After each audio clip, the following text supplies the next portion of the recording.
Welcome to episode 206 of Real Health Radio.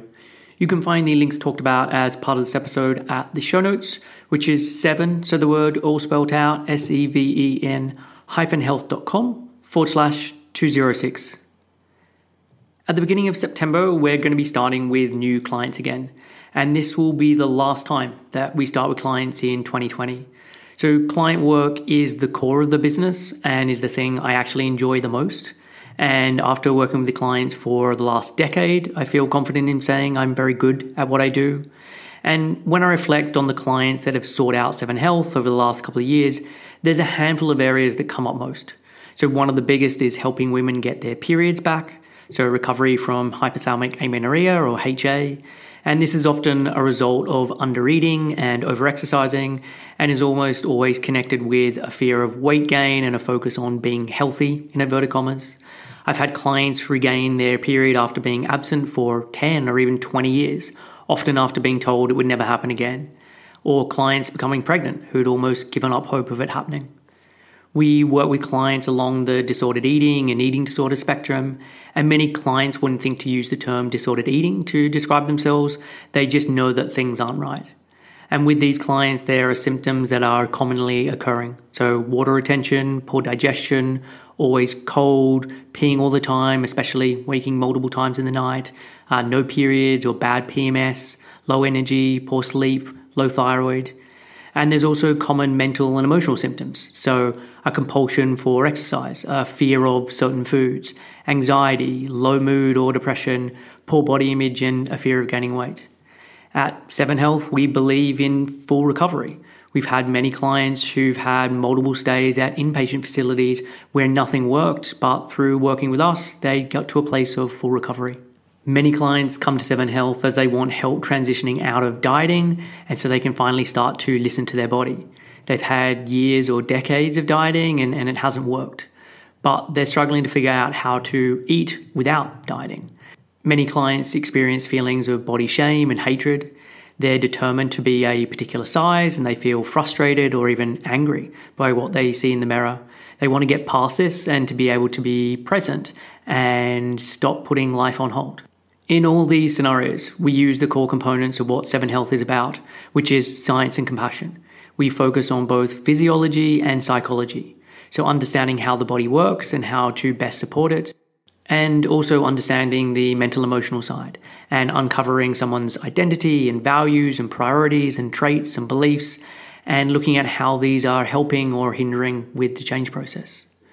So it's these kind of clients that make up the bulk of the practice, and I'm very good at helping people get to places with their food and their body and even with their life that feels out of reach. So if any of these scenarios sound like you and you'd like help, then please get in contact. You can head over to 7-health.com/help, and there you can read about how we work with clients and apply for a free initial chat. And this will be the last time we start with clients in 2020, so if you would like help, then please reach out. The link again is 7-health.com/help, and I'll also include it in the show notes. Hey everyone, welcome back to another episode of Real Health Radio. I'm your host, Chris Sandel. So this week on the show, it is a guest interview. And my guest today is Rachel Milner. So Dr. Milner is a psychologist in Pennsylvania and New Jersey, a certified eating disorder specialist supervisor, a cognitive behavioral therapist for psychosis, and a certified body trust provider.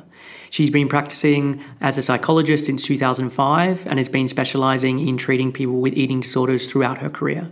She works with people struggling with all eating disorders and disordered eating, as well as those trying to break free from diet culture. Dr. Milner is a fat-positive provider who works from a health at every size lens. She provides weight-inclusive care and works with people across the weight spectrum. Dr. Milner is a certified body trust provider with an approach that focuses on body liberation, both in her work with clients and in the activism and advocacy she does outside the office. Dr. Milner frequently works with healthcare providers who have their own food and body struggles. She provides an accepting environment in which providers can speak openly without judgment, and she is an approved supervisor through the IDEP and offers supervision both to providers working towards their CEDS and those who need supervision around working with people with eating disorders. In addition to her clinical work, Dr. Milner speaks nationally on weight stigma, anorexia in high weight bodies, and about her own eating disorder recovery. So I've been aware of Rachel's work for a number of years. If you listen to my podcast with Aaron Flores, which is episode 174, which came out in November of last year, we touched on the work that he and Rachel are doing together in supporting practitioners who are dealing with their own struggles with eating disorder relapse. And Rachel is someone I'd wanted to have on the show for a long while, so I'm glad we've been able to make this happen. As part of this episode, we chat about Rachel's background and her own journey with eating disorder recovery. And this journey has really informed her work. She was someone who was in a larger body and was suffering with anorexia, but wasn't able to get the support she needed, or in many cases believed. And it was only later, when her body did become much smaller, that she was able to get the support she needed. And because of this experience, Rachel is very passionate about the topic of anorexia in high weight bodies, and we chat about this. We speak about her role as a supervisor and some of the areas she's helping out practitioners and providers with to be better and to do better. Rachel works with children and teens with eating disorders as well as adults. So we talk about some of the differences between these different populations. And we talk about family-based treatment and family-based therapy. And we talk about depression and anxiety, two areas that Rachel is regularly helping clients with. And with this, we cover some of the drivers for these mental health issues and some of the solutions that can help. So let's get on with the show. Here is my conversation with Rachel Milner. Welcome, Rachel. Thanks for joining me on the show today. Thanks for having me.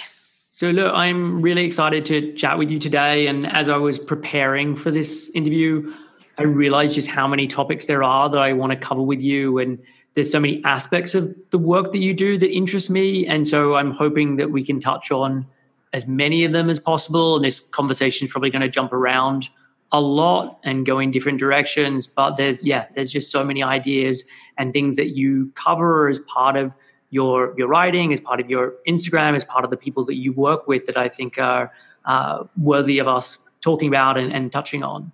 But I guess to start with, I want to do what I always do, is just, can you give listeners a bit of background on yourself, a bio of sorts, who you are, what you do, what training you've done, how you spend your days, that sort of thing? Sure, definitely. So I'm a psychologist. I'm also a certified eating disorder specialist and supervisor, and a certified body trust provider. And I am lucky enough to spend most of my time working with clients. So I spend most of my days working on body liberation, eating disorder recovery, healing from food and body issues, disordered eating. I also do a lot of consultation and supervision. So places that are, currently working in a model that's not fully HAES informed, getting to work with them and kind of coach them along the way to becoming more weight inclusive in their practice, and then supervising providers who are wanting to have more awareness of how to work with eating disorders. And of course, I always work from a fat positive, HAES informed lens. And so if we start more with you, like, what was food like growing up in your household? Yeah. Food in my household was complicated, I would say. There was a lot of mixed messages. I have a younger sister and a younger brother, and we were just in naturally different body sizes. So my body was a little bit bigger than theirs. And there were a lot of mixed messages that it was okay to eat if you were thin, but not if you were bigger. There was a lot of focus on weight loss, and a lot of it was sort of in the name of my mom in particular wanting to, protect me from weight stigma.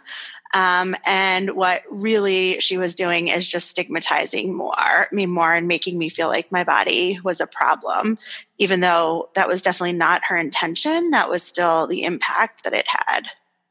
And was that because she had experienced that herself and was like, gosh, I don't want you to have to go through that? Yeah, that was a lot of it. She grew up in a family that also focused a lot on her body and a lot of shaming around what she looked like, her body size, a lot of messages that in order to have a partner and be, successful, that you had to be thin and you had to be quote unquote watching your weight. I think with this issue around food and body, oftentimes there's this intergenerational trauma that's just handed down from Yeah. generation to generation. And that was certainly the case in my family. And I mean, how far back does this go in terms of your memory? Like, do you have memories of as a kid where this wasn't in play, and then there was this realization of, okay, my body is an issue, or weight is an issue, or as far as you can remember back, it's just there? For me, it's as far as I can remember. I found my baby book at one point. I think when I was, my early 20s, I came across it in my childhood home. And my mom actually had written about needing to put me on a diet as an infant. It's not looked like the pediatrician told my mom that I was gaining weight too quickly or drinking too much formula. And so my mom talked about needing to cut back on what I was taking in, even as an infant. Wow. Okay. And was your mom then dieting through all of this as well? And as you were a kid and a teenager? She was. There was a lot of food rules, a lot of messages about what she wasn't allowed to eat, and that she was a weigher at a diet company for periods of time when I was growing up, and so there was definitely a lot of focus on her diet and the fear of food. There was a lot of vilifying of different kinds of foods, and that they were off limits in the house to certain people. Okay. And yeah, it sounds like to certain people that's also then creates this dynamic where you're comparing yourself to other members of the household, or just it's not like these are off limits for everyone. It's only these are off limits to people in this body. Exactly. There were certain shelves in the kitchen that were acceptable for my siblings and my father to eat off of. And then there were other foods that I was allowed to have access to. And, I know that in a lot of families, there's a focus on, quote unquote health, and that only certain foods are brought into the household.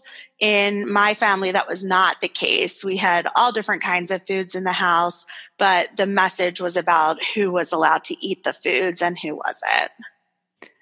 And in terms of your dad, where was he in all of this in terms of his stance or his comments? Yeah, my dad never commented on my body. He dieted off and on, more so when I was later in my teenage years than when I was a child. He was working. They were a very sort of traditional couple where my mom stayed home for most of my life until I was later in my teen years, and my dad went to work. So a lot of this was coming from my mom. And again, all with the idea that she was trying to help. My mom was never intending to harm me, even though that was definitely the impact that it had. And so how did this then play out for you as you were growing up? What happened in terms of the way that you ate, or the way that you thought about your body as you then became sort of older and into your teenage years? Like most people who have food restricted, as I got older, I figured out how to sneak food, how to wait until my mom was upstairs or out of the house and get food that I really wanted but wasn't allowed to have. At that time, I don't think I was binging, but I definitely was waiting for opportunities to get the food that I wanted, and had a lot of shame around that because I had to do it in secret. And so there was that feeling of I was doing something wrong, even though now looking back, I see that that was survival for me and a way to actually take care of myself. At the time, I thought I was a horrible person breaking these rules. as I got older and had more independent access, like when I started driving, could go out with friends, that gave me a little bit more freedom, and I could eat more of the foods that I had wanted. I didn't have to sneak around at home. I could sneak around when I was out of the house, which made it a little bit easier.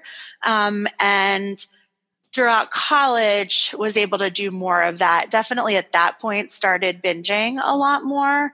And then as I got out of college and into graduate school, I went into a 12-step program focused on eating, which was really damaging for me and sort of set off my spiral into anorexia. And in terms of you talked about it being your like secret, were you able to talk to any friends about it, or even your other siblings about this? No, there was so much shame around it. And at that point, I had never heard of health at every size. I didn't have friends who were fat positive. I didn't even know that that was a thing. So I thought I was the only one. And the few times that I tried to bring it up with a therapist or friends, the message was still, well, of course you should be dieting. You know, it's not okay to be in a higher weight body. And so at what point did you then start to seek treatment or get treatment for what would then be thought of as an eating disorder? Like it sounds as though you were seeing a therapist, but a therapist for other things. When did the focus really become that? I have always been in therapy pretty much since I was probably a junior or senior in high school. And I definitely talked about issues around food and body. But at the time, there was still a lot of focus on body size and not an awareness of having an eating disorder. Yeah. As I got into college and then graduate school and beyond, that was when the focus really became more on eating disorder treatment. And what then did your recovery journey look like? For me, it was interesting, and I think this happens for a lot of folks who start in a higher weight body. As I spiraled into anorexia and started losing weight, there was a long period of time that people were congratulating me and praising me and telling me how great I was doing, even though I was pretty clear at that point that I had a problem, and would often say, you know, I think I have a problem, and still people were very much looking at my weight loss as a positive thing. And because for me, anorexia did produce a significant amount of weight loss, and I always like to be clear that that is not the case for everybody, and people can be very ill with anorexia and in higher weight bodies or body sizes that don't change during the course of the anorexia.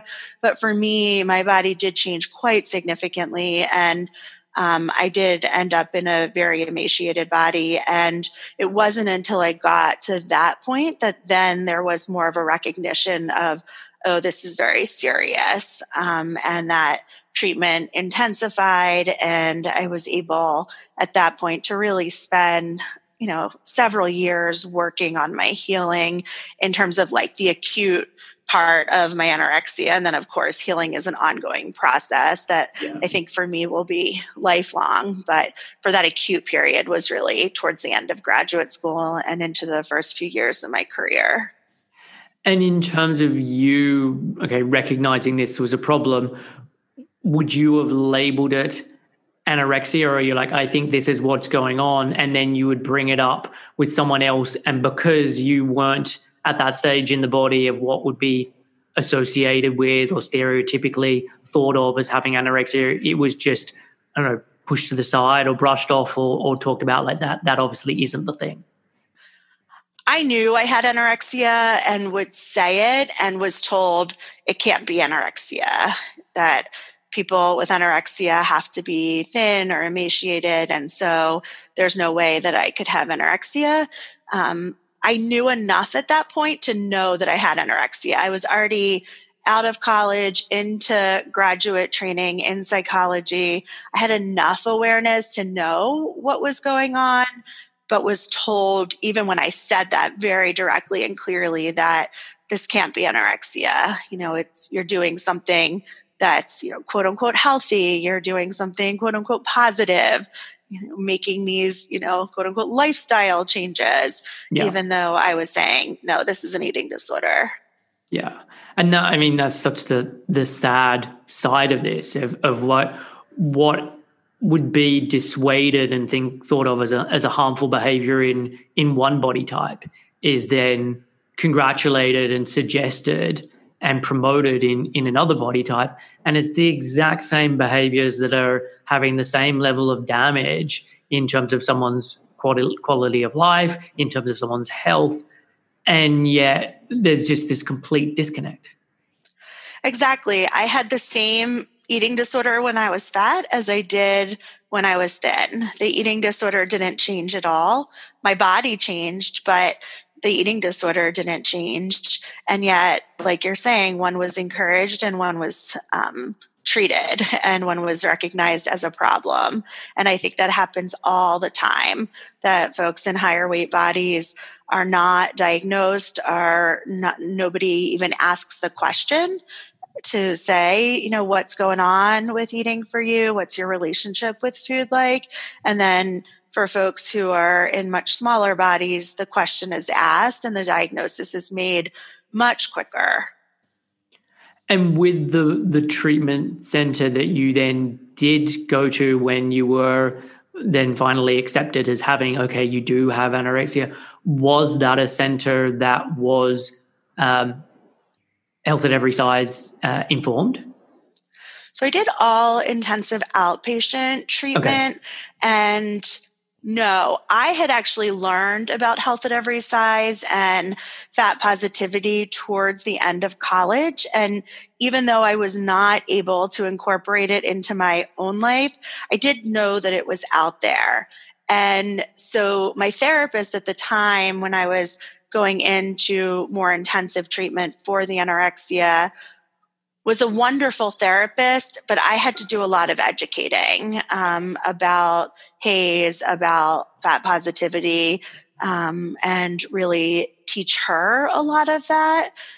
Even though she worked a lot with eating disorders and, like I said, was a really wonderful, gifted therapist, she didn't know that information. So I can imagine, at that point I was in a very, very small body, but even some of the comments that she would make were triggering or harmful to me. And so I'm sure there was harm being done to anybody in higher weight bodies that was working with this therapist. And I think still, lots of therapists in the eating disorder field. I don't think that she was unique at that time. And unfortunately, I think there's still a lot of that happening in the field. And when you were giving that feedback to her or even just educating her around this topic, was she open to that? Was she pushing back and challenging you? How receptive was she? She was, I would say, receptive, but I think where she often got stuck was around health, and the healthism really worked its way in. So there was an awareness of, okay, people can be in different size bodies, but there was often but what about health question. So people don't have to all be thin, but we still need to worry about, quote unquote health. And I think that's where a lot of people get stuck is, where healthism is so prevalent and problematic, and diet culture, because it's such a shape-shifting culture, kind of knows that the word diet is now not, the people are being wise to what the word diet means and how harmful diets are, and so have shifted to saying, well, it's a lifestyle change or it's about healthy living. And I think she had internalized a lot of that and was where she really got stuck. Yeah. And so how long ago was this that you were in treatment? I'm just trying to get a sense of, because you said that things were bad then in a lot of ways, maybe haven't improved that much. I'm just trying to get a sense of how long it's been. Sure. So interestingly, I was in the worst of my anorexia towards the end of graduate school during my internship and my postdoc training. And at that point, I was in an emaciated body, which, like we were saying before, unfortunately that was recognized as a problem, whereas when I was in a higher weight body, it was only recognized as, a problem to be solved by losing weight. Yeah. And in both my internship and postdoctoral training in psychology, still nobody knew what to do. Nobody asked any questions except to say, like, well, clients are commenting, but there was so much stigma, even in the mental health field, that I didn't feel safe or comfortable saying to anybody around me that this is what was going on. And so I waited until I was done my graduate training. I was really clear on that I was not going for more intensive outpatient treatment until I finished my postdoc. And so that was in 2005. And so it was at that point that I really intensified treatment and started focusing more on recovery. Okay. And it's interesting when I look around, and this is probably more a reflection of the bubble that I live in. It feels like providers are changing, and then there is more of a health at every size approach, or they're more health at every size informed.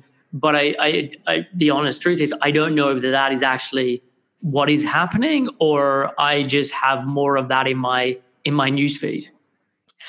I know, it's interesting. I have the same experience. I live in a very wonderful bubble of health at every size, fat positive providers and colleagues and friends.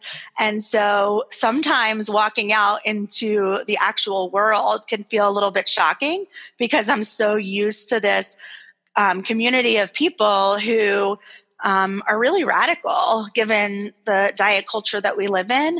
I would say within the eating disorder field that things are both changing and staying the same all at the same time. I think that there are pockets and communities within the eating disorder field that are really recognizing health at every size and working on incorporating weight inclusive care and seeing the harm that's done when that's not the type of treatment we provide.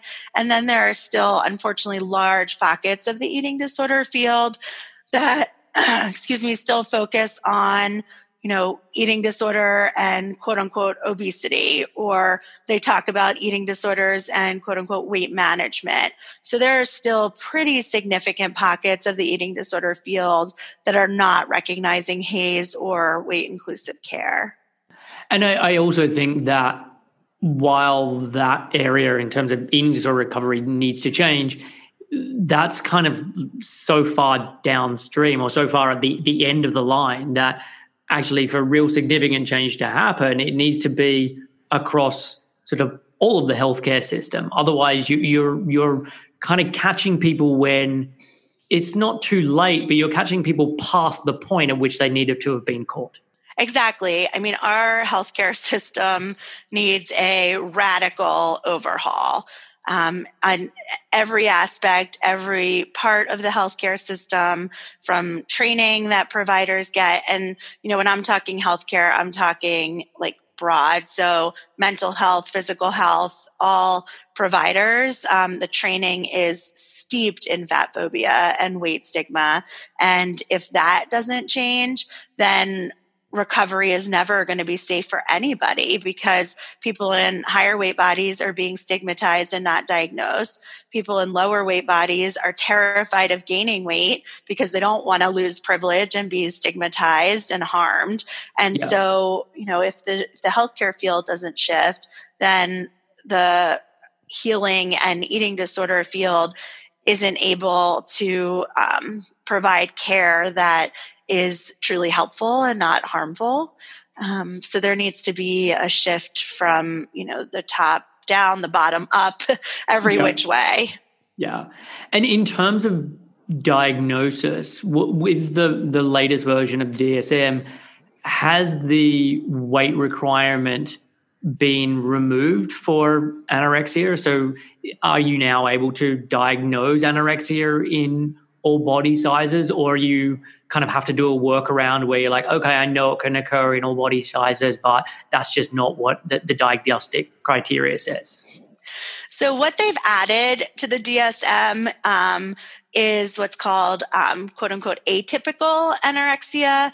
And what I usually say is that atypical anorexia is a diagnosis named by weight stigma, because there's nothing atypical about people in higher weight bodies who have anorexia. And in fact, more people with anorexia are not in emaciated bodies than those who are. And yet we call anorexia in folks who are in higher weight bodies atypical, which is just, we were just talking about weight stigma in healthcare. That's such a concrete example of where it creeps in. I think that when the new DSM came out, which is a couple years ago now, actually probably 5 or 6 years ago, there was a lot of people in the eating disorder field sort of patting themselves on the back, thinking that they had really changed the diagnosis of anorexia, that they took out some of the more concrete weight requirements, but they're still in there. And the diagnostic criteria is still incredibly weight biased. And like I was saying, the addition of atypical anorexia, while I guess it was progress, because previously there wasn't even a recognition that people in higher weight bodies could have anorexia, it's not enough. It's not nearly enough, and was not something to celebrate that this was included. It was something to say, okay, I guess this is progress, and we really need to be pushing forward on this. This is still harmful to people. And I don't understand the US insurance system very well, but how easy or difficult is it to get insurance to cover anorexia, like atypical anorexia in a high weight body, versus more kind of classic anorexia in inverted commas? Does it become more difficult for someone to actually get treatment? Yeah, I don't think anyone understands the U.S. healthcare system very well, even those of us who are trying to navigate through it. It's very mysterious and set up to not cover anything and to be all about profit. It is much more difficult for people with a diagnosis of atypical anorexia to get insurance coverage, especially when you start looking at higher levels of care. So if you move away from sort of traditional outpatient therapy and start thinking about a partial hospitalization program or a residential program, oftentimes when they're seeking approval from the insurance company to cover that, there is a question about weight, and weight is considered in coverage. And so there's a lot of fighting that has to be done and advocating in order to get coverage for higher weight people. Oftentimes there's an assumption that if people are in a higher weight body, they must have binge eating disorder, and the insurance company is pushing for them to be in a binge eating disorder program even when they have anorexia, so that binge eating treatment would not be appropriate for them. So it's very challenging and makes accessing care even more difficult for higher weight folks than it already is.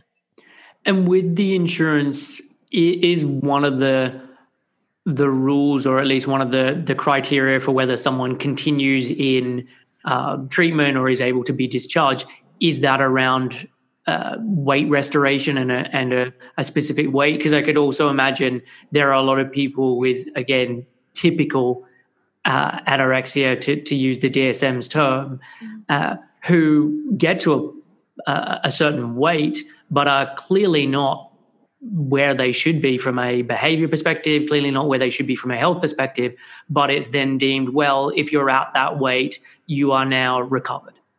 Yes, that is definitely part of it, that there's a focus on setting a, quote unquote goal weight, which is often this arbitrary percentile that the insurance company requires treatment centers to set, and not based on the person's individual body and healing, just based on a BMI chart that we know is bullshit.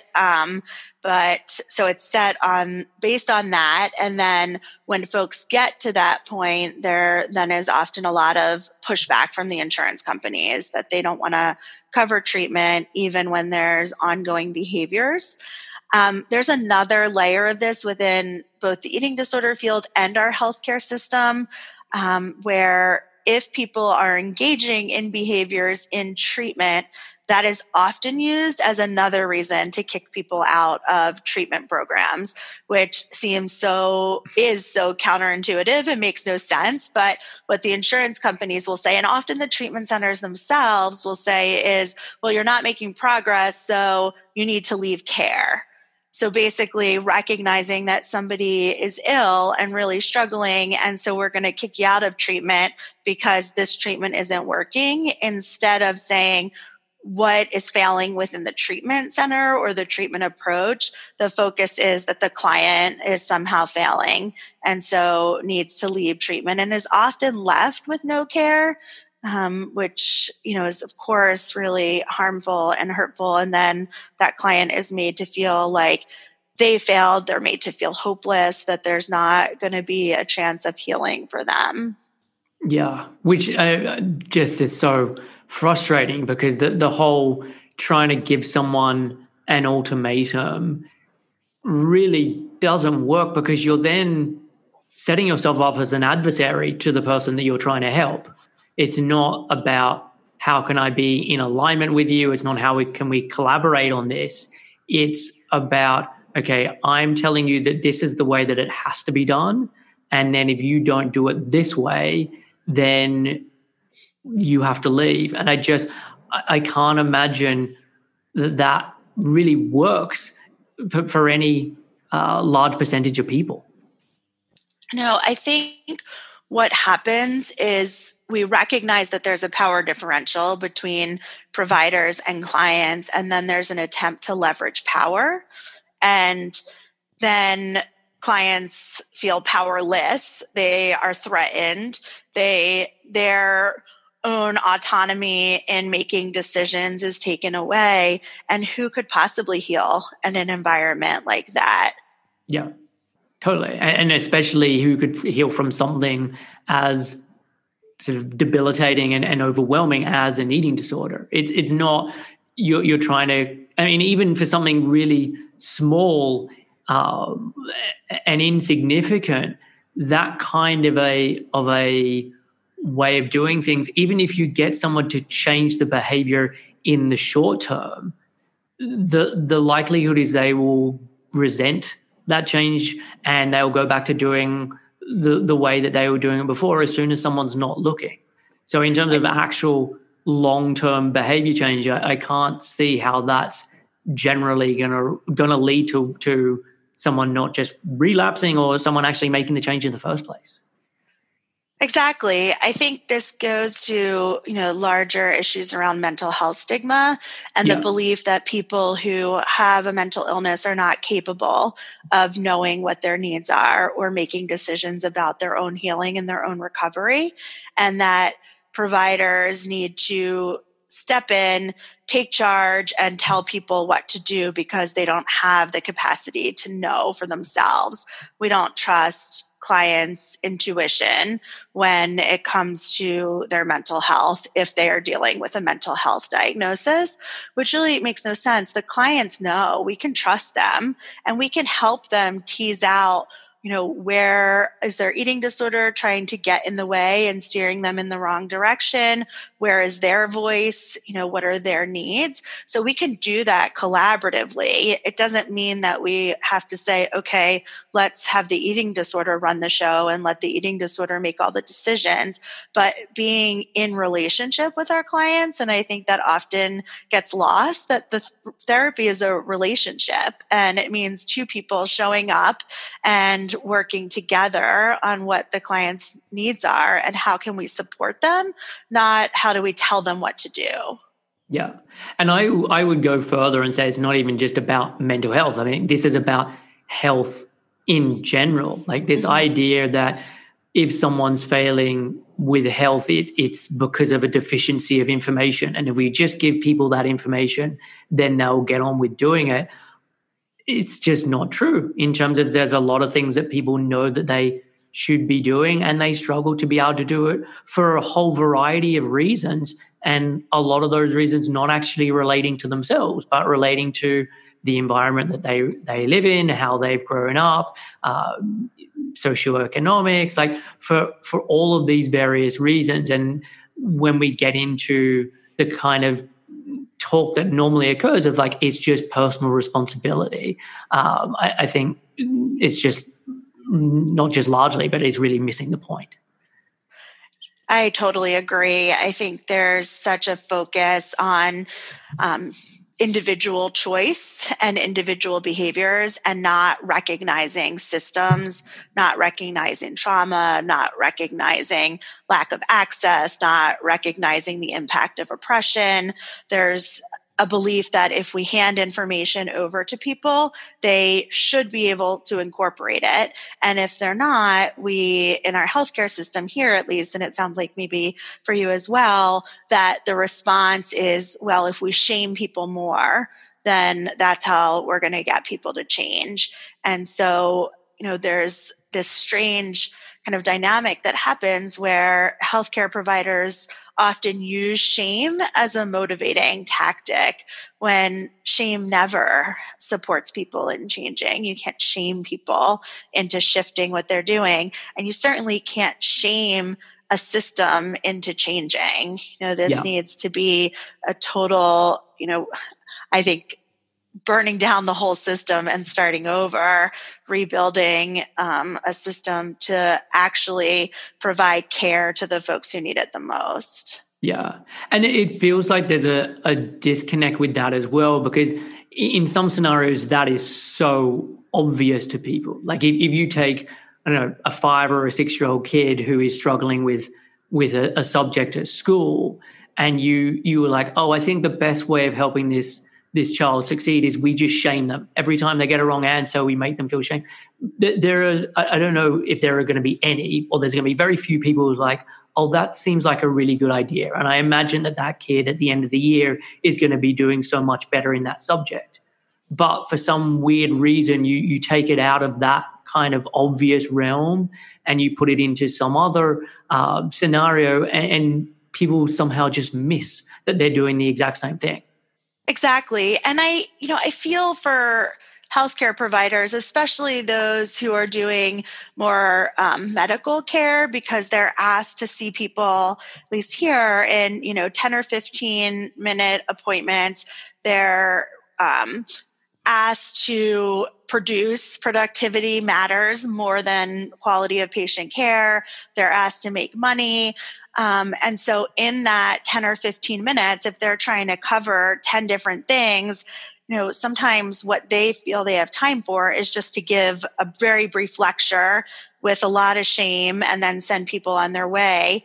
I do, know some medical providers who do work from a HAES and weight inclusive model. And when I talk to them, they are so much happier working from that model. And if you have longer conversations with healthcare providers who are doing more weight normative care and ask them, they don't like it. They recognize that they are likely doing harm. They recognize that, they're promoting weight loss. And usually they can say something along the lines of, well, I know diets don't work. I think if we had more space to support medical providers, we could shift a lot of them to being more weight inclusive. Not everybody. I don't want to minimize how much weight stigma there is, how much money there is in the diet industry, in the quote unquote obesity field. So I want to make sure we're naming that. But I do think that there could be more medical providers that would shift the type of care they were giving if they had more information and spaces to talk this through. Yeah, agree. And look, if I had to see everyone in 15 minutes, while I wouldn't be using shame, I don't know how successful I would be, because you can't really get into what's really going on and find out all of the details that then really allow you to then understand, okay, how can we start to approach this in a way that is specific to that person. You just hear a particular buzzword and then you're like, okay, what is the thing that I do for that thing? Because you're limited. Everything has to be surface level. Exactly. And I think healing happens in relationship. Yeah. And how do you have relationships when you have 10 or 15 minutes with somebody, maybe once a year, maybe more often, but there's no way to truly build a relationship that's based on trust when contact is so limited. Yeah. And so I know one of the things that you mentioned at the top is doing work with providers and offering supervision. So I wonder, with the providers or with the individuals who are wanting supervision from you, are there specific things that they're personally coming to you and saying, hey, I really need support in this area? This is an area I really struggle with. Are there things that stand out? It's a good question. I would say probably the two most frequent questions that I get from people who are wanting supervision is either they work within a system that is not HAES-based, and they're trying to figure out how to provide HAES and weight-inclusive care within that system. So whether it's a group practice or a treatment center or more of a medical model that they're working in, that they're recognizing the harm of weight normative care, they want to do something different, and yet they're finding if they speak up, they're being met with a lot of resistance, that they don't really have any allies within their team. And so they're trying to figure out how can they incorporate this care that's so important and that they're recognizing as really needed within a larger system. And so that's often a conversation that we have. And then I think the other maybe two things that people bring in, one is, how do we basically support clients in this healing? That, okay, I understand the tenets of HAES and I understand the concepts. I understand social justice in a more generalized way, but I don't quite know how to take that and incorporate into therapy. Because the vast majority of us who were trained as therapists and dietitians never learned any of this. In fact, most of us were taught to keep politics, social justice, personal beliefs out of the therapy relationship. And so trying to learn, how do I actually incorporate this into the care that I'm providing is often a conversation. And then, I think the third thing people come up against is, okay, I want to do this work with my clients, but I haven't really been able to do the work with myself, and I need to do some healing and figuring out how do I find liberation in my own body and find comfort in my relationship with food, my body size, in order to help clients in their own journey. And in terms of the more social justice piece and the activism piece and talking about that with clients, I know you have done the body trust training. So is that something that's become bigger for you because of that? Or no, this was already a drum you were well and truly beating? I think body trust helped a lot with that. I had started prior to my body trust training, grappling with how do I bring social justice into therapy more often. And I had started to do it, but in a very tentative way, a lot of self-doubt. Am I doing something wrong? I'm going against my graduate training. And so I felt like breaking rules. And so being in the body trust training and really having more conversations around how to do that, and with other providers who were also working on shifting the way that they were providing care, was really freeing and very helpful, and provided me with a lot of support about how to do this work from a social justice lens and to bring that into therapy more consistently. Yeah. And with the third option you mentioned there in terms of providers who really haven't been successful in doing the work on themselves and want to be able to get through that. I know you run a group with Aaron Flores about providers who have then sort of relapsed or are struggling with their own eating disorder. So do you want to just talk a little about that? Sure. Yeah, Erin and I started this group, gosh, I guess it's been a year now, and we're now running 2 sections of the group because there's been such a high need for it. We started the group out of conversations he and I were having, and then hearing from some providers who trusted us and saying, I'm really struggling here. And there is so much stigma in the eating disorder field that I feel like I can't be honest, I can't get help, and I'm stuck. And for both Erin and I, who have a really strong belief, and, I think our ethics are really aligned with the belief that providers are people too, and we get to struggle, and that acting like providers don't struggle means that providers struggle more, and that people's lives are in danger because they're not able to access care, and that providers can hold all of it, that, we can be engaged in our own personal struggle and still show up for our clients in a way that is helpful. And it's interesting, the eating disorder field really challenges this, that, this belief that, well, if a provider is actively struggling, there's no way they can be helpful to clients and they should step away from their work, not see eating disorder clients. And we never hear that with other mental health issues. I've never heard somebody say, well, a provider is struggling with depression, they should not see folks with depression. That's just not a conversation that happens. This only happens around eating disorders. And so when Erin and I started this group, providers started to contact us. And it's interesting because when providers contact us, often questions that they ask are, is there anybody else in my community who's going to be in this group? Because I don't want to see anybody that I know or I'm going to have to share clients with, because there's so much shame and there's so much stigma around it.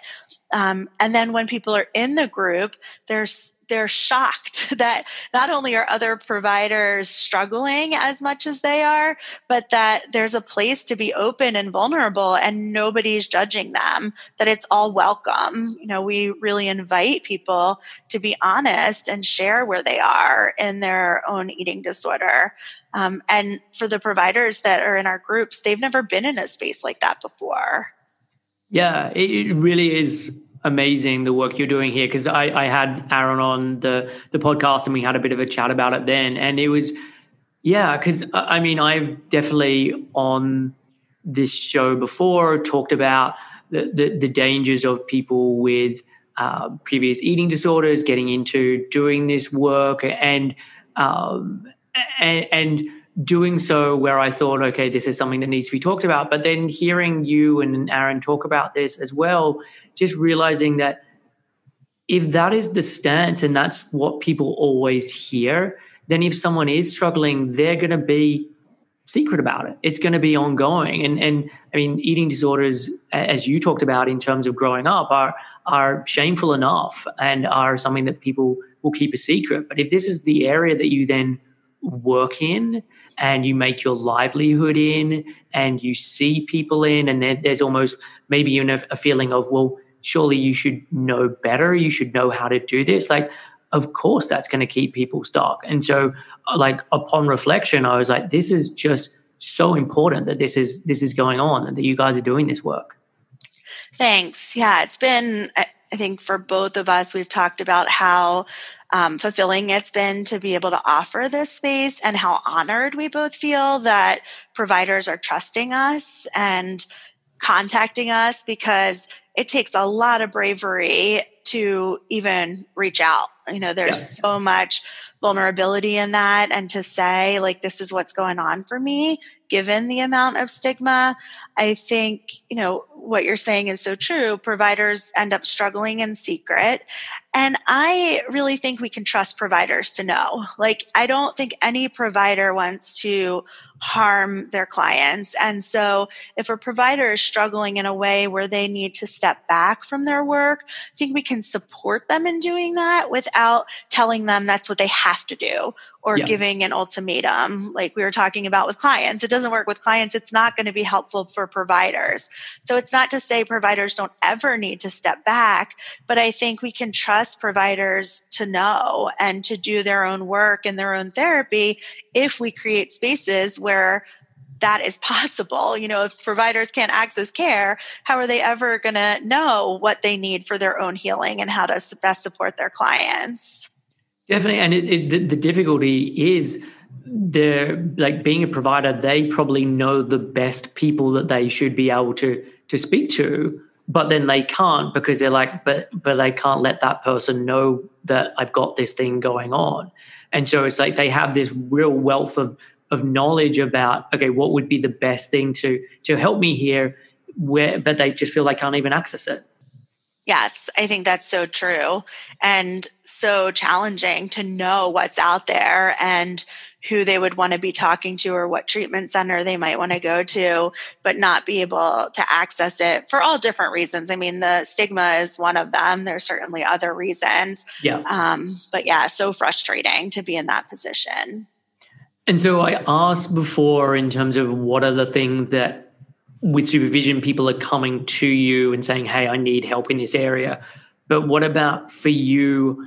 Are there things that you notice that people are doing that they're unaware of that you're having to point out and say, hey, I don't think that this is so helpful, or maybe you want to be reading a bit about this because what I'm noticing is this thing and that could be causing a problem? Yeah, I think it's really important as a supervisor or even as a therapist when I'm working with providers to be able to give that feedback and to offer some guidance and some direction. But like I was saying earlier, we do that collaboratively. We do that in relationship with one another. The care I provide is always trauma informed. So it's not, let me tell you this. It's, would it be okay if we talked about X, Y, or Z? Would you be open to me offering a suggestion?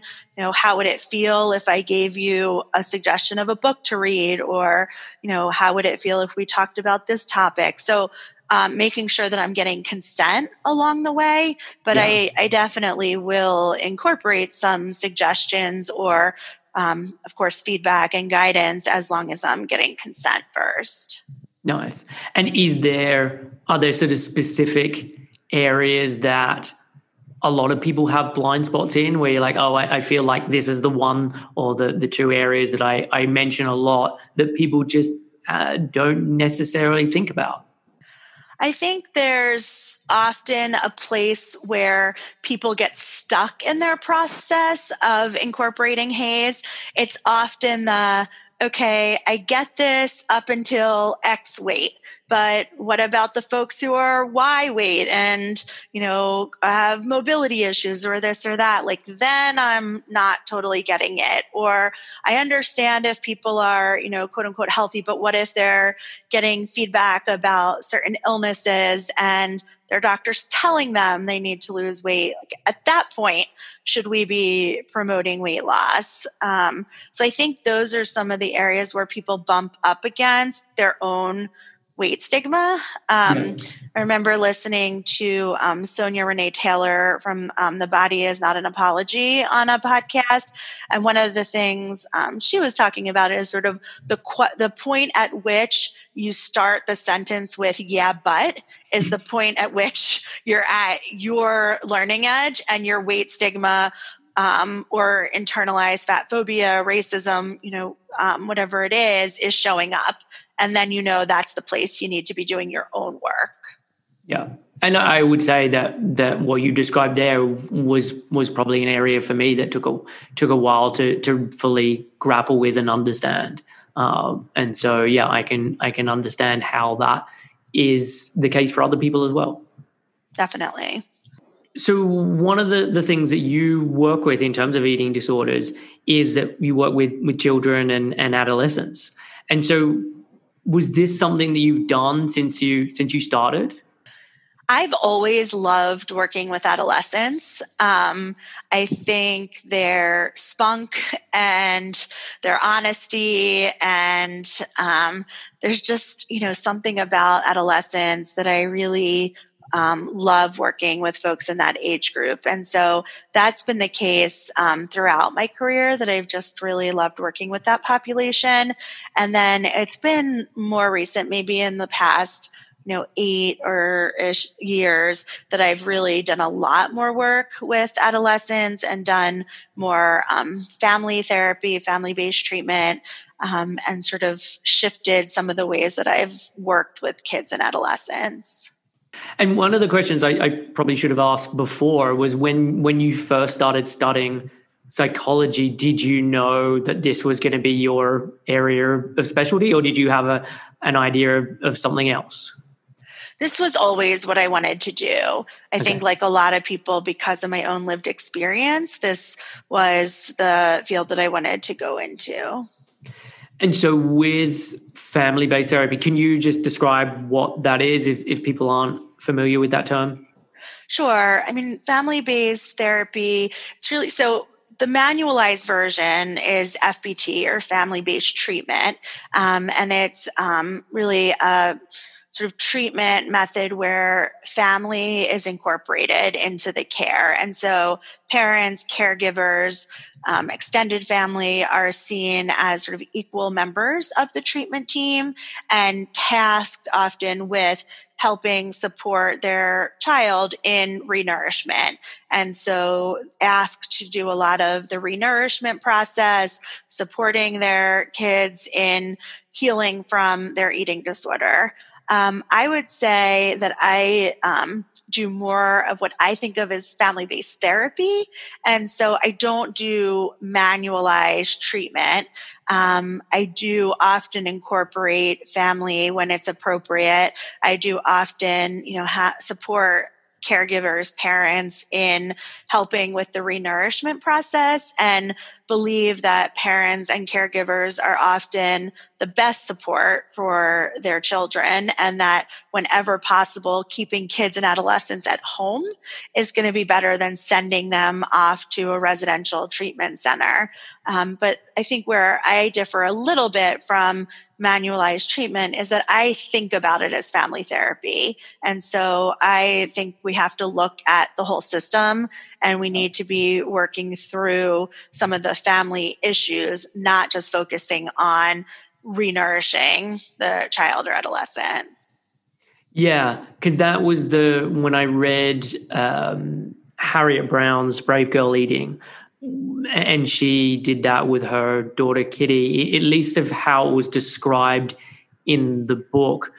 So much of the focus was just on, okay, these are the things that we do to get them to eat, to renourish, but there didn't seem to be a lot of exploration around sort of wider issues or things that could be connected to, okay, what's going on with this, as opposed to just, oh, they got too low a weight, and that meant that they were then deemed anorexic.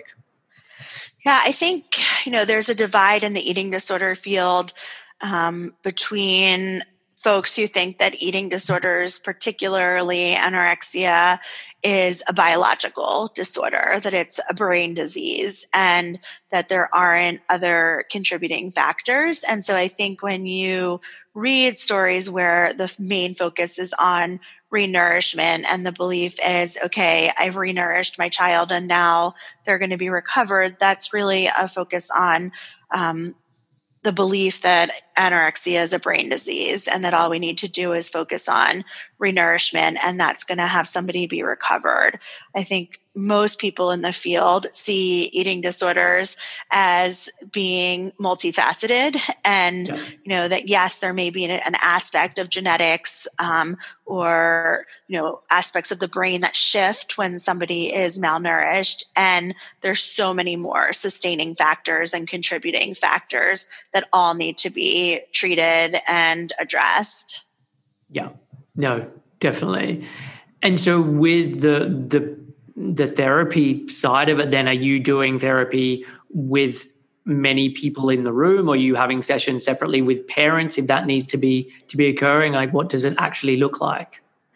All of it. So oftentimes it's with many people in the room, where it looks more like traditional family therapy, where, the whole family system is in the room. If there's extended family that are part of caregiving, they're in the room as well. And we're really working on family dynamics, family issues. How can we best support the person with the eating disorder and healing without identifying them as the one with the problem? Yeah. Because I think that happens a lot where there's sort of an identified patient, and yes, somebody needs to heal from their eating disorder and they're not the problem. So it can look really like traditional family therapy. Sometimes I separate, and do some individual sessions with the adolescent. And this is really age dependent. If I have a teenager, I almost always do some individual work. If I have a much younger kid who's coming in, sometimes the parents are, involved consistently, and, that individual work may not be age appropriate, but with teenagers, I almost always do some individual work.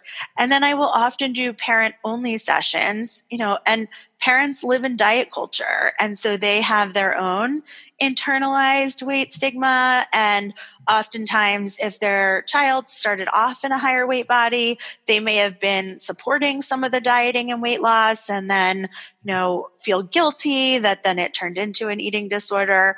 Or there's often a fear that their child's going to gain weight and be back to the body size that they felt uncomfortable with to begin with. And I have a really firm, this is probably one of the few rules I have as a therapist, but a firm rule that parents are not allowed to talk about their child's body or eating habits in a negative way in front of their child. And so I will, if that comes up in any way, I immediately separate out and tell parents, listen, this conversation cannot happen in front of your child. And if you want to talk to me separately, fine, but you're not going to say these things with your child present. And I really want to model that boundary and how harmful that is for a child to hear.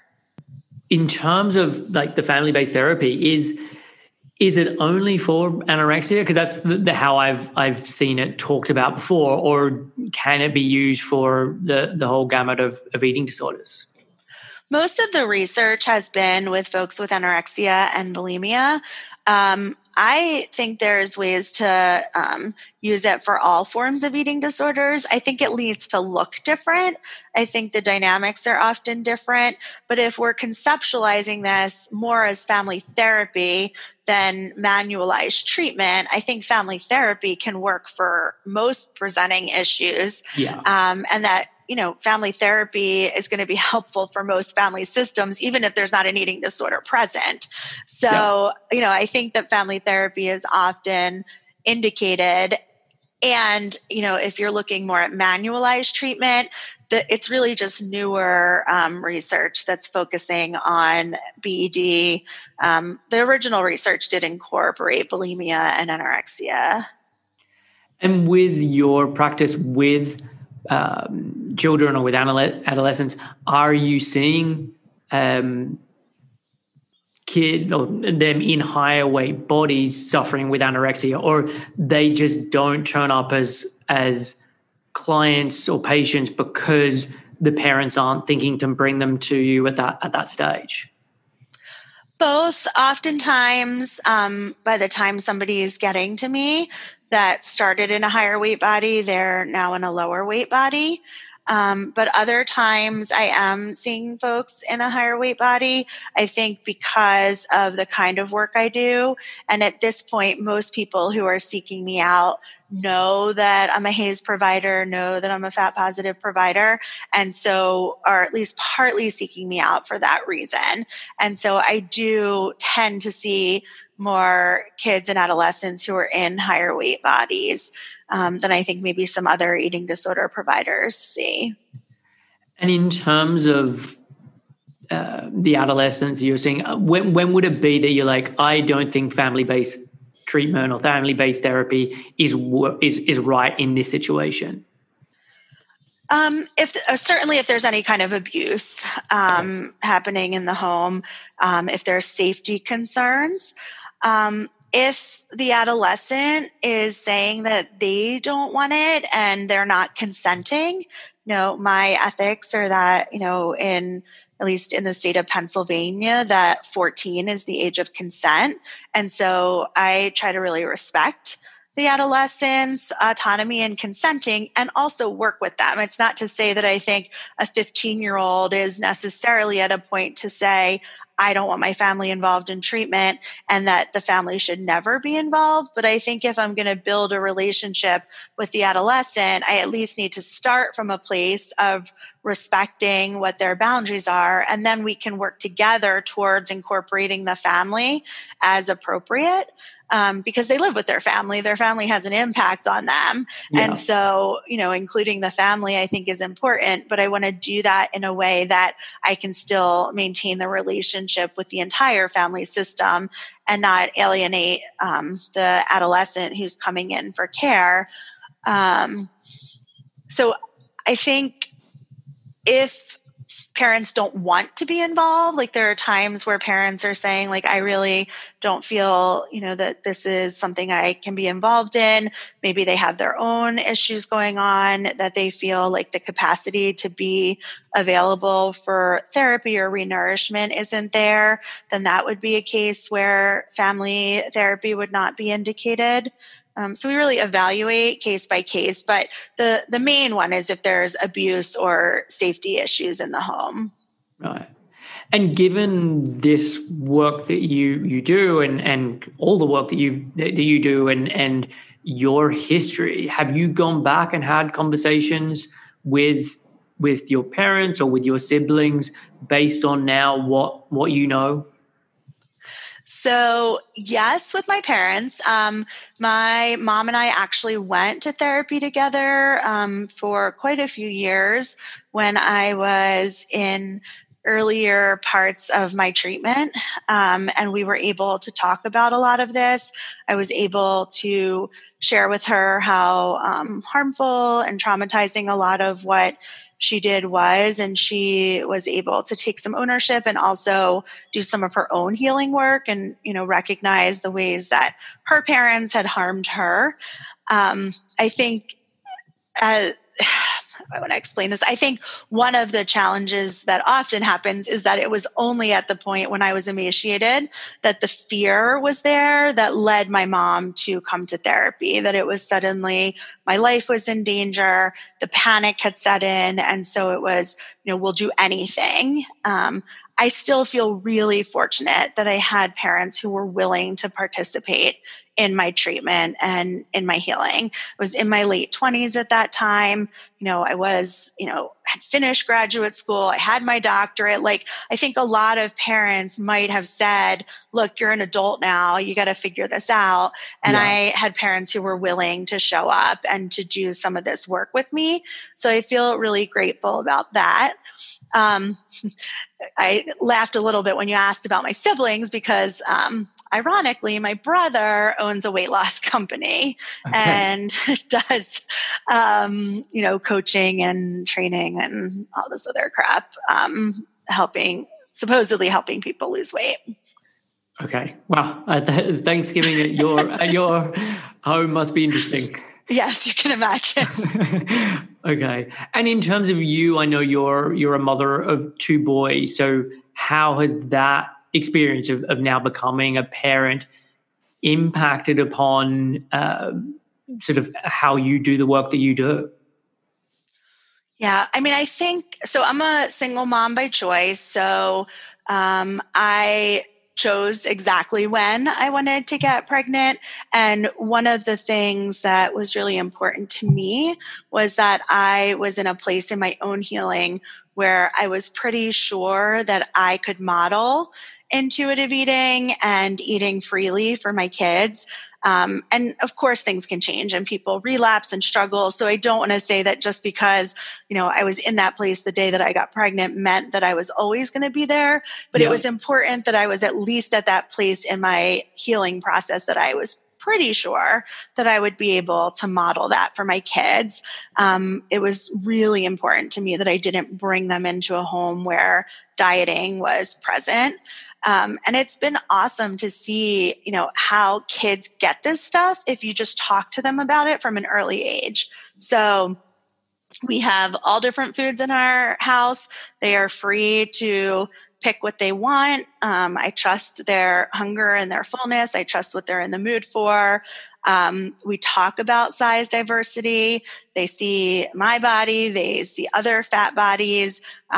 We talk about stigma. We talk about, oppression in all different ways. They understand, when we've talked about gender identity, they understand pronouns better than, many adults do.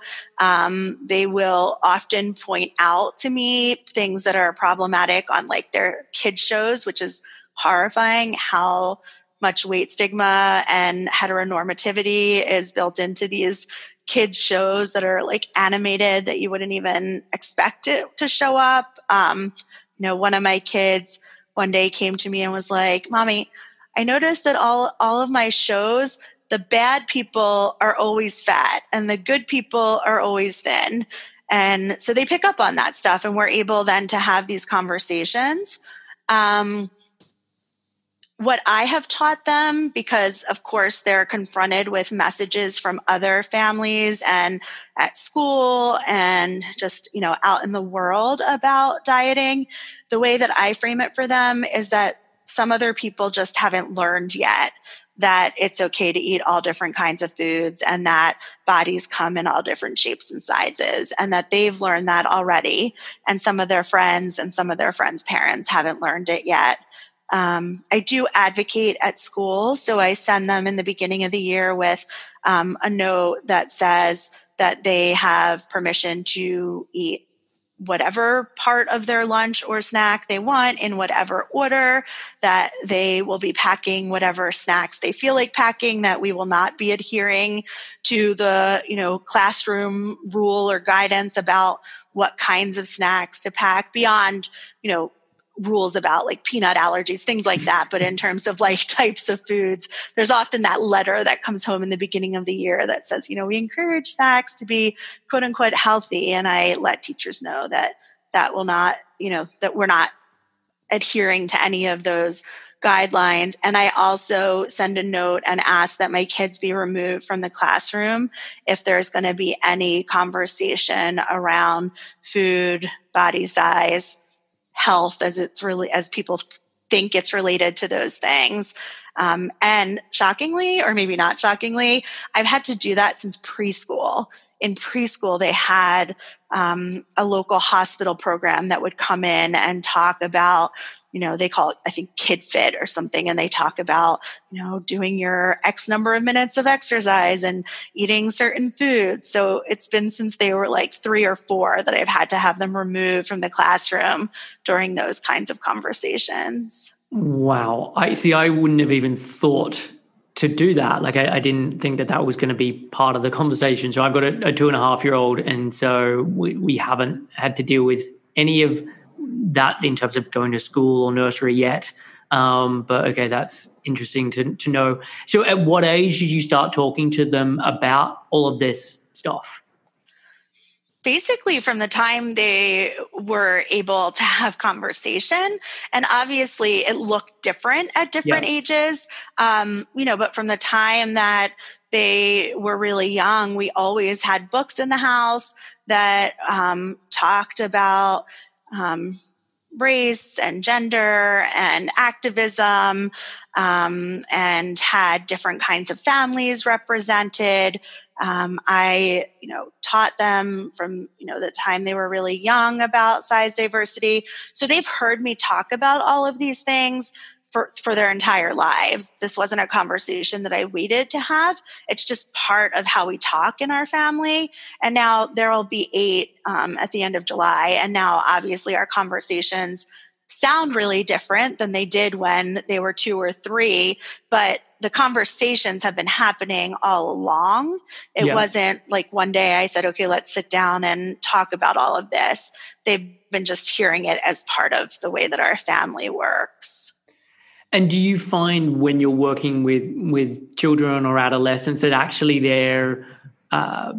it's easier for them to get on board with these messages because they haven't had as long hearing something counter to it, or even within sort of younger kids today, there is more of an acceptance of gender fluidity and health at every size, or just that there's more of an acceptance of difference than there was, I don't know, when I was growing up?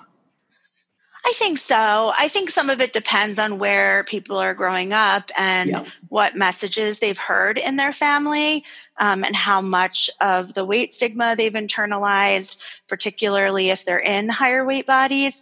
But I will say, recently over the past few months, as there's been really a civil rights movement happening here and, with Black Lives Matter, it's been really neat to see my adolescent clients who are so ready to be activists and are organizing protests and really are they get it. They're standing up to their parents.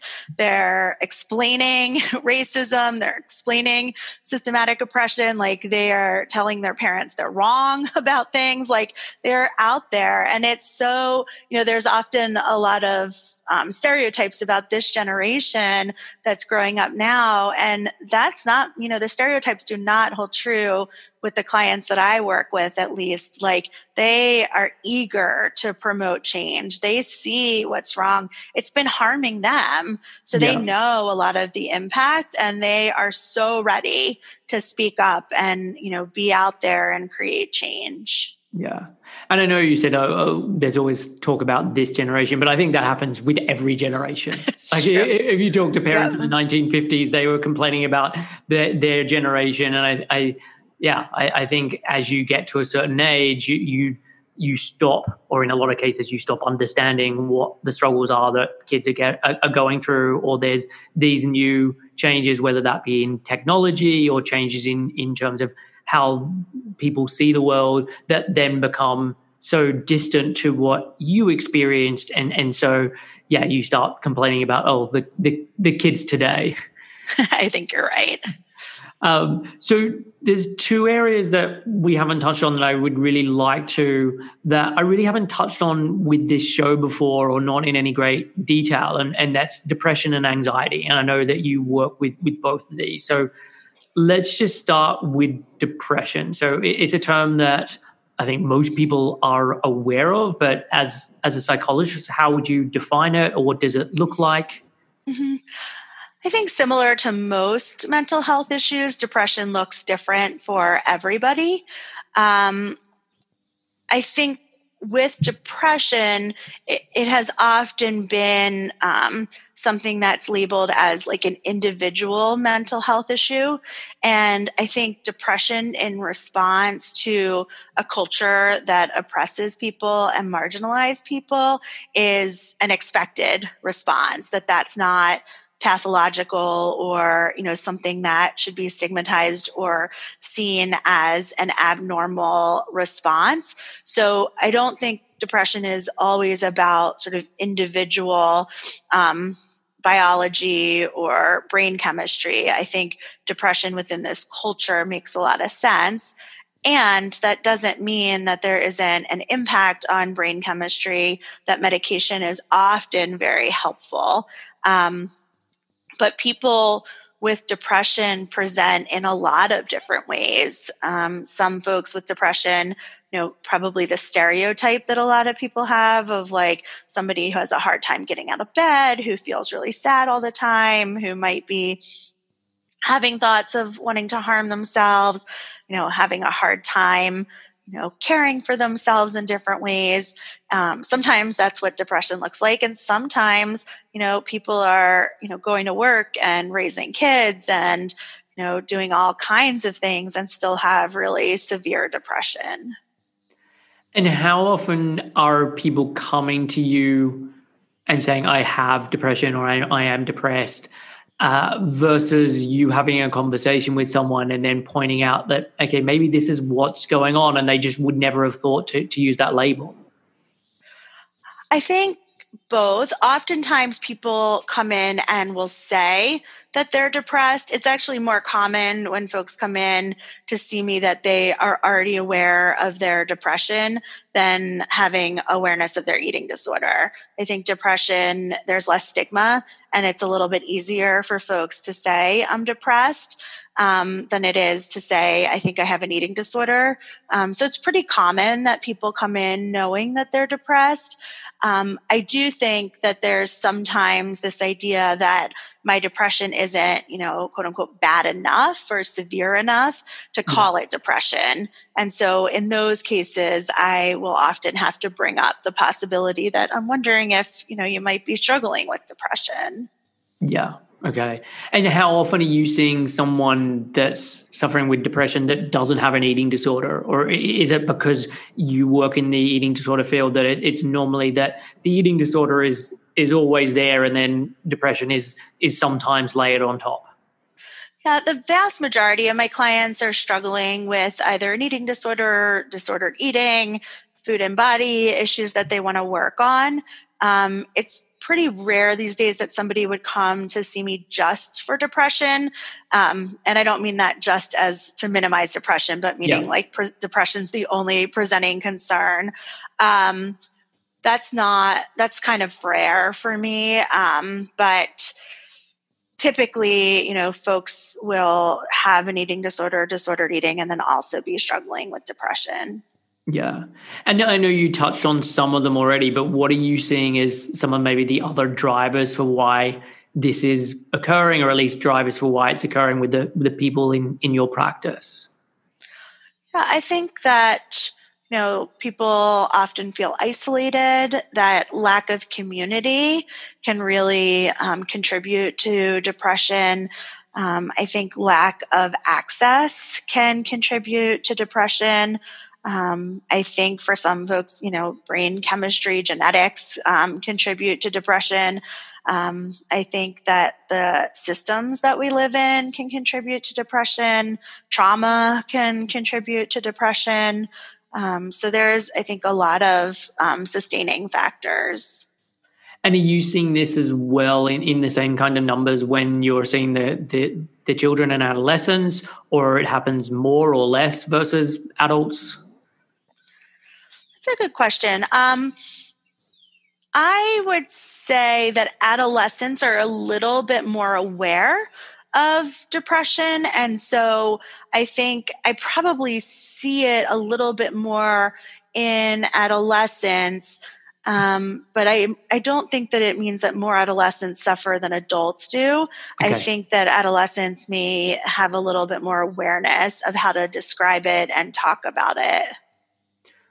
And when you're working with this, are there ways that you find that are most effective? And I know everyone is going to be different, but are there particular practices or resources that you find most helpful? And I'm also wondering if you're ever really specifically just treating the depression, or it's more, okay, when I'm doing the whole encompassing parts of what's going on with this person, that the depression then, in a sense, will lift. I think that's a really good way to describe it. I think that we can't separate out different aspects of a person when we're talking about healing. So oftentimes, doing more generalized healing work, addressing trauma, maybe PTSD symptoms, when we're talking about increasing access, building community, that doing a lot of that work in therapy often reduces the depressive symptoms. For some people, I think connecting them with a prescriber to start psychiatric medication makes a big difference. And, there's still unfortunately stigma around that. But for a lot of people, it can really shift things for them. And so, for folks that I think that would be helpful, I really, encourage them to meet with a prescriber and see if there's medication that can help. Yeah. But I think a lot of the treatment is often, doing more kind of general therapy that then helps with the depression. Sometimes we do get into more like concrete, like what are some ways that we can change just day-to-day stuff to try to shift mood a little bit. I think that can help in the short term, but when I'm thinking like longer term healing, I think that's when, the trauma therapy, building community, like some of the deeper work is going to help. And maybe this is going to be a difficult question to answer, but Sure. Within the field at large, how is it normally talked about with depression? Because you mentioned before that talking about it as a brain disease and with medication things get better, and it feels like that was how it was explained for quite a while, and now there's a more broadening of understanding of, okay, there's a lot of other factors that go into this. And so I'm just trying to get a sense of, is that just my thought that that's what everyone's talking about, or is it just that I've read books or listened to podcasts or whatever that make me think that that's how the field thinks? I think that you have probably been exposed to more radical thinkers, Okay. and that there's still a pretty large percentage of people in the field who view depression as an issue around brain chemistry, and that medication and cognitive behavioral therapy are going to produce long-term healing and change, and don't recognize how systems of oppression and lack of access and all the things that we're talking about contribute to depression. And so for the people that you're seeing, is it often that they've seen person and person and person before they then end up in your office where those other methods had been tried and weren't successful? Yes. One of the more common statements I hear from clients is, I know all the coping skills. I've learned every coping skill. Do not tell me another coping skill. I know them all and they haven't helped. And then anxiety. So kind of same thing as with depression. Can you define what anxiety is like from a psychologist perspective or definition? Yeah, anxiety really encapsulates a lot of different symptoms, and there's quite a few different types of anxiety. So, some folks have more what we think of as like generalized anxiety, where there's sort of constant anxiety going on. It's not necessarily about one specific thing. Some people have anxiety where, think about it more as like a phobia, where there's like one specific thing that they're really terrified of. OCD, obsessive compulsive disorder, is a type of anxiety. PTSD can be thought of as a type of anxiety. So there's lots of different ways that anxiety presents itself. And with you, again, are you seeing this more in the children and adolescents, or it's more occurring with adults? I think it certainly presents in both kids and adolescents and adults. I think the presentation is a little bit different. Kids and adolescents, right, they're under so much pressure. Managing school and social media and extracurriculars, and being told they have to perform to a certain level and they have to get into college. And, there's just so much that they're dealing with that contributes to the level of anxiety that they're experiencing, just the intensity of the pressure that they're under. I think adults often experience a lot of anxiety for different reasons, trying, to care for families, for themselves, trying to manage if they're working and what that situation is like, the impact of trauma. So, I think, any age group can have anxiety, but I think a lot of the contributing factors are a little bit different depending on the age. Yeah, and I was listening to a podcast with Laurie Santes, who I think her podcast is called The Happiness Lab or something along those lines. It could have been on a Sam Harris podcast, but she was talking about some research around, I think it was anxiety, and comparing results from, say, the 1980s for some questions versus questions asked now.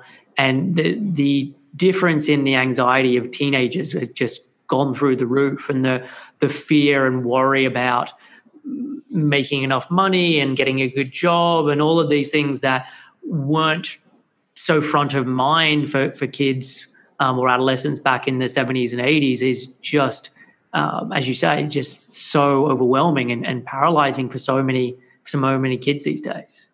Exactly. And I think that oftentimes kids and adolescents, even though I do think there's less stigma now than there used to be around mental illness, I think they feel like if they acknowledge anxiety, they feel like they failed, like they haven't been able to keep up and perform under pressure. They feel like they failed in some way. Yeah. And also just the everything is just constantly ongoing. Yes. So when I was a kid, I would go to school, and when school was out, that was it. And then you go home.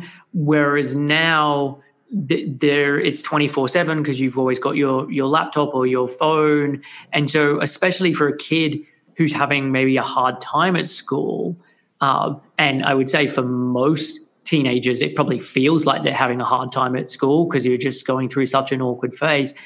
That's never ending now. Exactly. Yep. There's no break. There's no time to step away. It's just constant. Yeah. And so in terms of dealing with anxiety, is this similar to dealing with depression, where it's actually dealing with the all the other components and then that gets better? Or with anxiety in certain situations, is it a little bit more targeted? Yeah, it really depends a lot on the type of anxiety. So I do think that if we address some of the underlying issues and just some of the situational issues, that can decrease anxiety.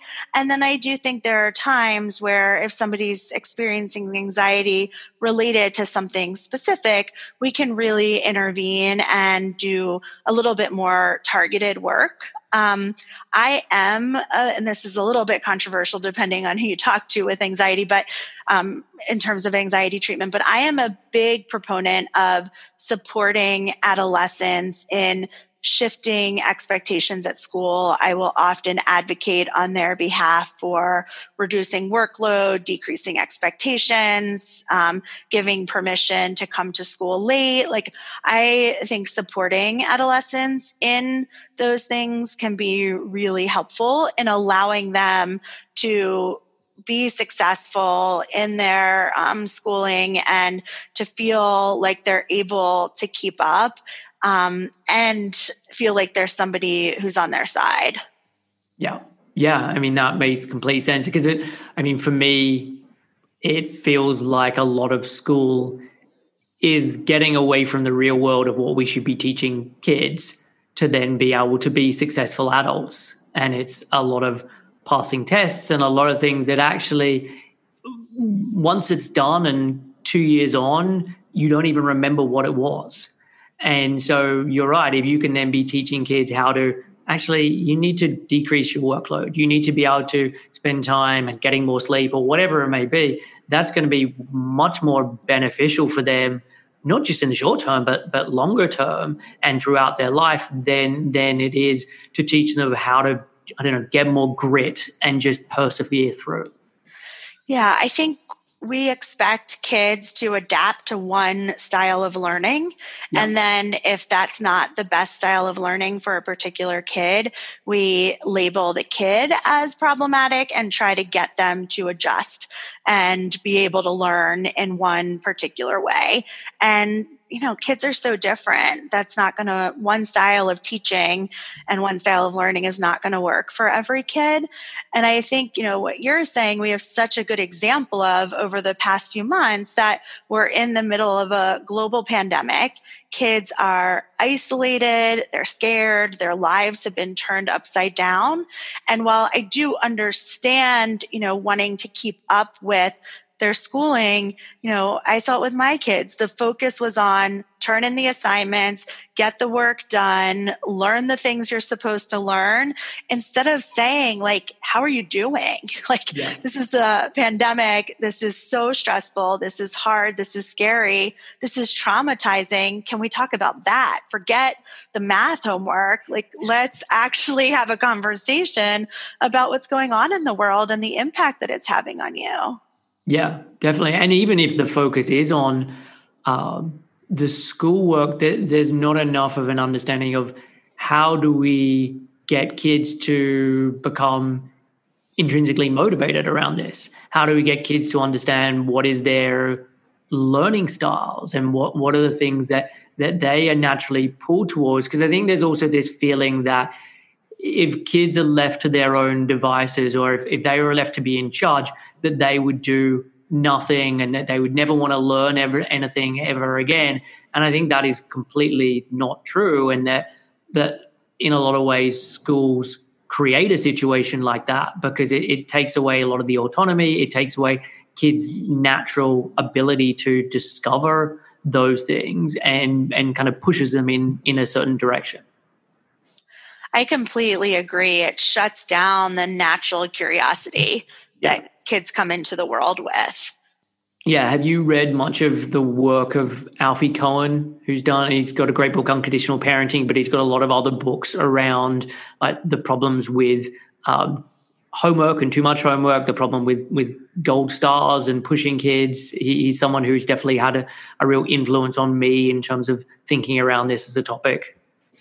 I haven't read his stuff. I'll have to check it out because it sounds like it's really good and is a shift that needs to be made in school. I wish they would do away with homework altogether. Yeah.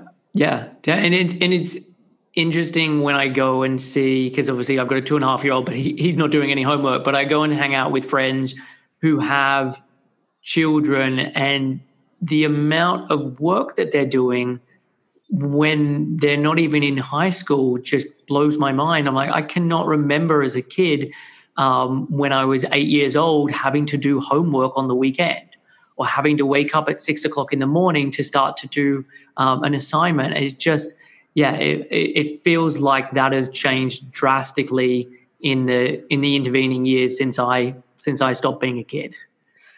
Yep, I agree. I mean, I see it with my own kids, and I really get why the homeschooling population has grown so significantly. And of course, in order to homeschool, there also has to be a lot of privilege and a parent who can stay home. And, there's a lot more to it. But I really do understand why families who are able to access that type of learning, that, so many more have shifted to that because of exactly what we're talking about, the pressure, the expectations, the amount of homework, all of it is just so intense.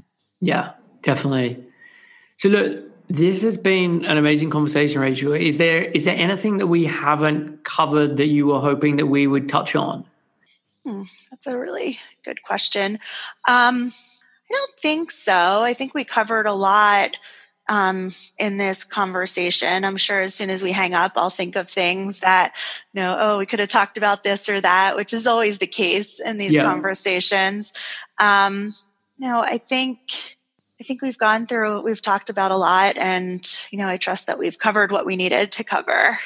Perfect. Well, look, the final question is, and I'll put all this in the show notes, but where can people be going if they want to find out more about you? Yeah, my website is rachelmillnertherapy.com, and Milner has 2 L's. I always want to put just 1 L in there, but it's Millner. So it's rachelmillnertherapy.com. And then my Instagram is at Dr. Rachel Milner. And those are the 2 places you can find me the most. Okay, perfect. Well, I'll put those in the show notes. And yeah, thank you so much for coming on the show. It was great to have this conversation. As I said at the beginning, there were just so many topics that I wanted to hit, and we've able to do all of them. Yeah, thanks for having me on. Like I was telling you in the beginning, I'm a big fan of this show. So it's been great chatting with you. So that was my conversation with Rachel Milner. It was wide-ranging, and we touched on everything that I wanted to. And so I'm glad that she was able to make the time and we really got to do this. That is it for this week's show. As I mentioned at the top, we're going to be starting with new clients again in the September time, and that will be the last time for this year. If you're struggling with dieting or disordered eating or recovery or body image issues or any of the topics we cover on the show, then please get in contact. You can go to 7-health.com/help. I will be back next week with another show. Until then, take care of yourself, stay safe, and I will catch you soon.